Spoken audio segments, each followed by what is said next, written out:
Good morning and welcome to Sunday Storytime on Gaming with ADHD. Now, I recently came across this book, Star Wars Scoundrel's Luck, a solitaire adventure set in the West End Games Star Wars role-playing game universe. Having never heard of it before, or honestly never even having heard the term solitaire adventure, I was intrigued and decided to check it out. To my surprise, it turned out to essentially be a choose-your-own-adventure style story starring Han Solo and set soon after the original film. So in my old person lingo, I'd call it Star Wars. Younger people may call it A New Hope, but I digress. Now, this book was originally released in 1990 when West End Games was well into producing their role-playing game. It also was released a year before Heir to the Empire, the first of the Grand Admiral Thrawn novels, which was really the big start to new Star Wars stories. Many novels would follow on after that, but it had been 7 years since Return of the Jedi released in theaters, and 5 years since the last toys had been produced. However, West End Games had been producing new stories, new settings, all set within the Star Wars universe, keeping it alive for new fans and audiences to find as well. Now, before we get started, do make sure you're subscribed to the channel. I put out a few videos each week covering all sorts of tabletop gaming content, and I'd love for you to come along and see what I have to share.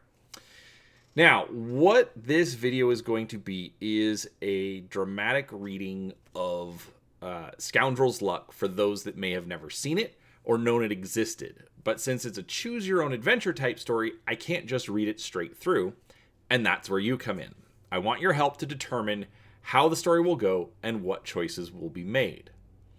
So, I'm going to be posting new videos on Sundays. It is Sunday story time after all. And in each video, I will read until a decision has to be made.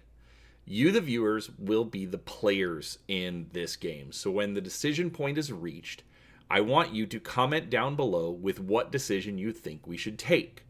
And on Fridays, I'm going to look at the previous week's video and determine which choice has the most votes. And that's where I'm going to start reading for the next video and repeat the process until you, the players, either fail or succeed. Now, once the end of the story is reached, a new vote will start to determine if players wish to start over from the beginning or try a different story. And there are many of these types of stories out there. Obviously, choose-your-own-adventure novels have been around for a long time, but there are lots of different solo adventure game books that have come out over the years. Just doing a quick Google search, I found all sorts of, fantasy and post-apocalypse and all sorts of just fun stories that I think would be just a nice little end-of-the-week treat before we go back to work. So, I'm going to be looking for those, and what I'll do at the end of a story, whether you, the players, fail or succeed, is I'll create a new vote. And if we failed, we can go back to the beginning and start over with with a new story, or we can pick a new story and go from there. But each series will be put into its own playlist, so you can start from the beginning and watch all the way through in the playlist to get a complete story without having to wait for the next one or different or go through different choices, things like that. So, honestly, I have no idea if this is going to work like I think it will. But I hope it's going to be fun. And if it is, don't forget to hit the like button. But with that out of the way, let's go ahead and get started. Star Wars Scoundrel's Luck Solitaire Adventure. Introduction. A long time ago, in a galaxy far, far away, a small band of heroes tested their luck and their skill, logic, and courage against the mighty galactic empire. Scoundrel's Luck allows you to test yourself with them. Join Han Solo and his Wookiee co-pilot Chewbacca as they race across the galaxy in the Millennium Falcon. Can you rescue Leia from her mysterious kidnapper? Can you outmaneuver the TIE fighter pilots on Han's tail? Scoundrel's Luck is simple to play. Start by clicking the link below, and then read the text that follows. At the end, you'll be faced with a choice. How should Han bet the remaining credits of his reward? Each tactic gives you links for sections to go to next. Make your choice and click the link. Continue reading from there. Simple, isn't it? There's no dice to roll, no tables to consult. How do you choose? Well, what do you think Han would do? What do you think he should do? You have all the information that Han does, and you have to decide. Is it worth the risk? Can he accomplish his goal? Will the choice bring him closer to freeing Leia? Scoundrel's Luck is an exciting, nerve-wracking, exhilarating, fast-paced, funny, death-defying adventure. It'll have you on the edge of your seat. You are faced with tough decisions, tough choices to make, and if you choose incorrectly... But who said saving the galaxy was easy? 1. That makes 16 gamblers. 16 is the number. Payoff is now 5-1. The Fantan droid's head slowly rotates in a complete circle. Its electronic photoreceptors evaluating each gambler's facial expression to determine if he, she, or it wants to wager.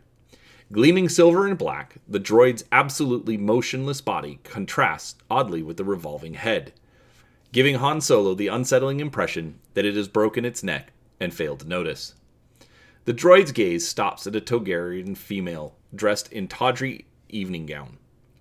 Her slit pupils are contracted too much for the dim lighting of the smoky casino, and her bat-like ears poke through her silky hair at uneven angles. She stands wedged between two Altorian lizards that look even worse. Place your bet, madam, the droid suggests. Servomotors whine quietly as it swivels its trunk section around to face her. I'll buy 5 sticks and lay another 50 credits on the one, she purrs. But that's what he wants, Han snaps. His protest comes too late. The droid has already extended an arm and collected the Togorian's wager. As the droid resumes its scan of the crowded Fantan table, a panel in the surface opens.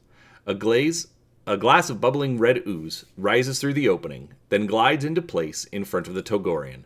Her empty glass returns and drops out of sight. Thanks, sweetie, the Togorian says to the now inattentive droid. You see, Han complains, turning to face Chewbacca. That's what I hate about mechanical dealers. No principles. Comments Chewie. Don't worry, Han responds. I'll double our bet at 4-1. Chewbacca moans. Trust me, Han insists. He turns back to face the table, not feeling as confident as he hopes he looks. Despite Chewbacca's objections, their stake for this gambling junket was the 20,000 credits they earned for rescuing the Princess Leia from the Death Star. Han hopes to parlay the reward into the 225,000 credits they need to pay off Jabba the Hutt. So far, Dame Fortune has not smiled on Han. He lost at Sabak, which is his favorite game, and one he always wins. Not easily discouraged, he tried the Cracklu tables and also lost there. He even lost at Pitch and Toss.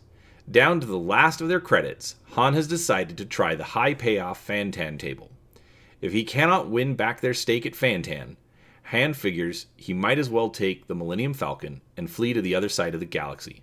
His odds are better to win on the first Fantan draw and turn his luck around than to escape Jabba's bounty hunters for long. The droid collects the last wager and removes 12 sticks from the quiver hidden in the center of the table. 28 is the number, friends. That draw makes 28. The odds are 4-1. Han counts out 300 credits in wagering tokens. While he waits for the droid's photoreceptors to focus on his face, something pinches the back of his leg. He quickly turns around, but Chewbacca is the only creature within 2 steps of his backside. An expression of annoyed disbelief on his face, Han looks to the player on his left. There stands a female Kohan. Han grimaces. Barely as tall as a human, the Kohan weighs perhaps twice as much as a Wookiee. As far as Han can tell, she is typical of her race.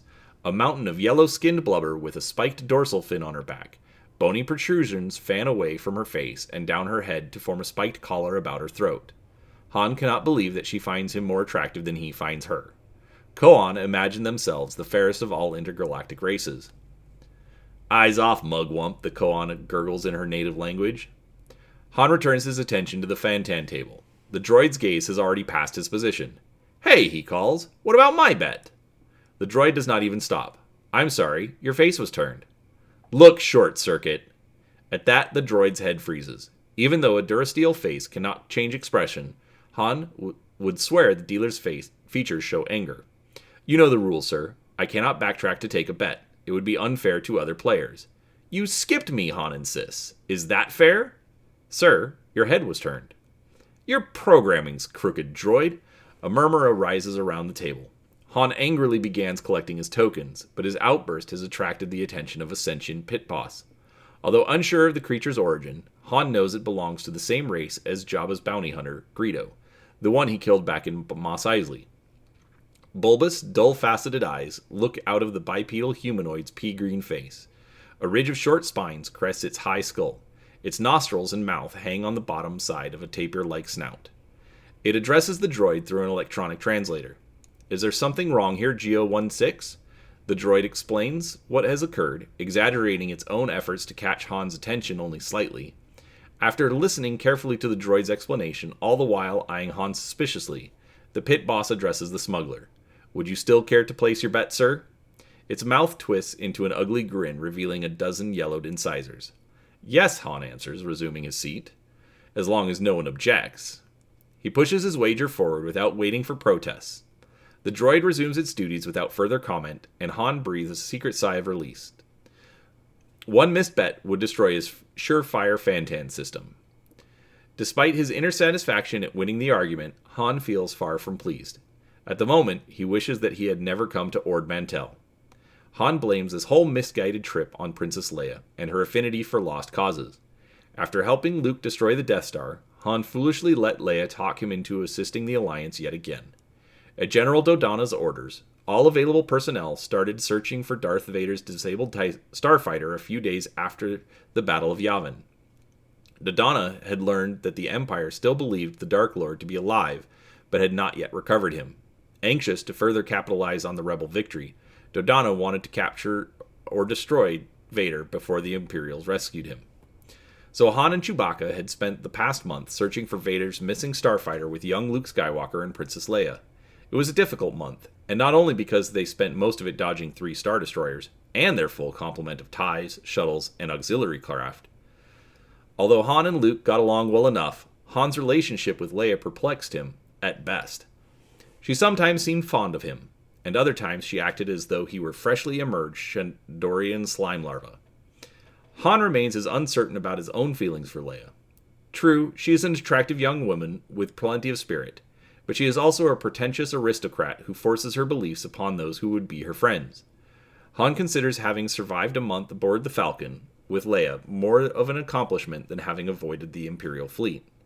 But Han does not think that the others found the trip any more enjoyable. More than once, Leia seemed speechless with frustration. She often remained withdrawn for hours after Han voiced an especially cutting put-down. The days of fruitless searching strained even Luke's schoolboy optimism. Finally, after roving Star Destroyers claimed the bulk of 2 patrols, General Dodonna called off the search. The Falcon's crew readily agreed when Han suggested stopping at the gambling world of Ord Mantell for a little recreation. Unfortunately, their leave has so far proven less relaxing than the search for Vader. A day into their stay, Dodonna ordered Luke to join his wing in the search for a new base site. After seeing Luke off, Han wanted to stop at the 15 Moons Casino. Leia, preferring more elegant entertainment, objected angrily. She finally settled the argument by returning to the Falcon alone. Han hopes Leia is having better luck than he, even though he would still have his reward if she had not insisted that he join the Alliance's search. The droid collects the last gambler's wager, then reaches into the quiver to withdraw the sticks. "Place your final bets, sports beings," it announces. "This is the last wager of the series." A chorus of groans echoes around the table. "Your timing's as rotten as your personality," Han growls, eyeing the table. He has a difficult choice to make now. He can bet on the 1, which is likely to win, but has a small payoff. Or he can bet on the 3, a long shot with a large payoff. So, there we go. We've reached our first decision point. Does Han bet 1, or does Han bet 3? Let us know down in the comments, and come back next Sunday for the next video. Thanks for watching. We'll talk to you next time.